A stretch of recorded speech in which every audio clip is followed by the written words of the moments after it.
네, 세계 증시 소식을 빠르게 새벽 배송해드리는 글로벌 증시 시간입니다. 네, 최보원 한국투자증권 수석연구원과 함께하겠습니다. 안녕하십니까? 네, 안녕하세요. 네, 뉴욕 증시가 하루 만에 반등하며 마감을 했습니다. 미 연준의 금리 인하 기대감이 지수 반등을 이끌었다 이렇게 보면 될까요?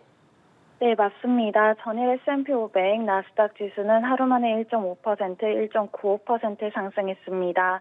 상대적으로 부진했던 다우 지수도 1.3% 상승했는데요.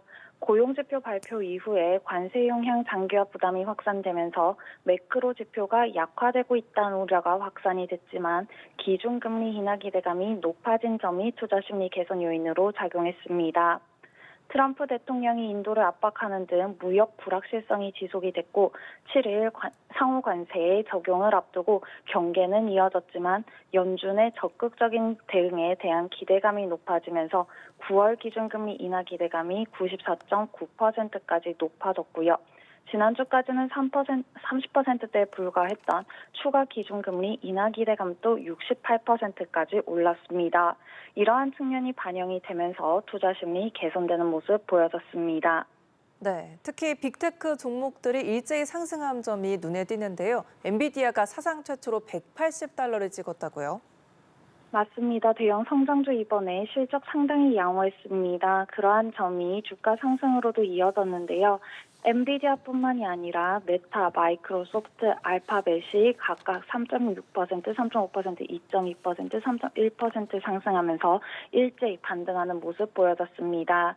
반면에 보수적인 가이던스를 발표를 한 아마존은 전일 하락에 이어서 추가적으로 1.5% 하락했고요.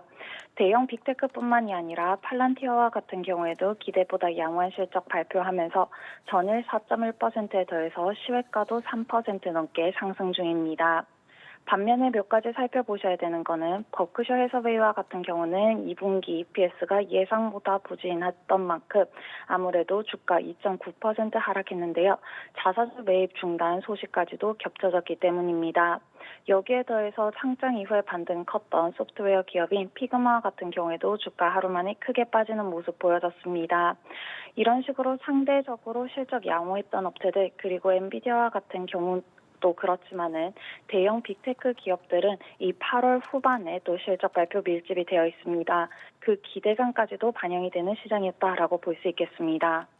네, 최근의 상황을 봤을 때 지난 금요일 주식시장은 고용보고서 발표 영향으로 급락을 했습니다.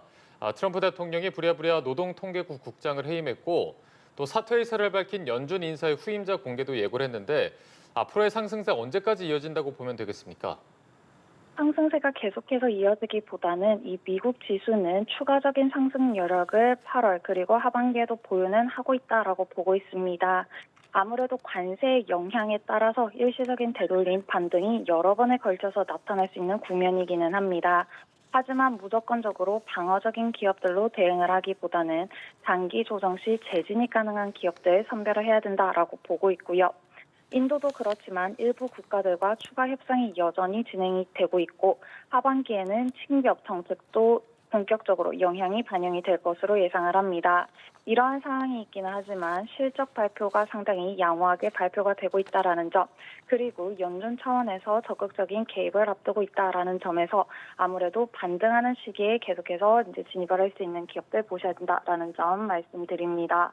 국채금리 하락하는 시기에 주목을 할 수 있는 미국 대표적인 홈빌드 업체들이라든지 상호 관세 적용이 되더라도 공급망 재편이 되더라도 주목할 수 있는 리쇼어링 기업들 이러한 업체들도 아이디어로 볼 수가 있겠다라는 측면 참고로 말씀드립니다.